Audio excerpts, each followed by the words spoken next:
Menene zai faru idan Amerika ta kai wa Najeriya hari? Ƙasar Amerika za ta kai harin ne daga kogin yammacin Afirka. Cikin 'yan mintuna missile za su fara sauka Najeriya.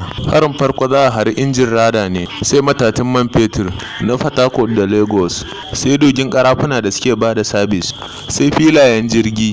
Cikin awanni Najeriya za ta kafa air defense ɗinta. Jiragen yaƙi daga Kaduna da Makurdi za su tashi su nufi inda aka kawo wannan hari, amma kuma duk da hakan ƙasar Amurka ta fi Najeriya ƙarfi. Za ta ƙara kawo harin da zai lalata sansanin sojojin Najeriya da air defenses da gidajen nefa. Network ɗin ƙasar zai ɗauke, kuma manya-manyan biranen ƙasar za a hara. Dare da rana, manyan sojojin ƙasar za su shiga shawarar ya za a shawo kan wannan matsala. Domin ƙasar ba ta da makamai irin nasu, za a lalata tituna da gadoji da dai sauransu. Yanzu za su yi iya bakin ƙoƙarinsu domin su ga sun kare al'ummarsu, saboda yanzu ƙasar babu gwamnati.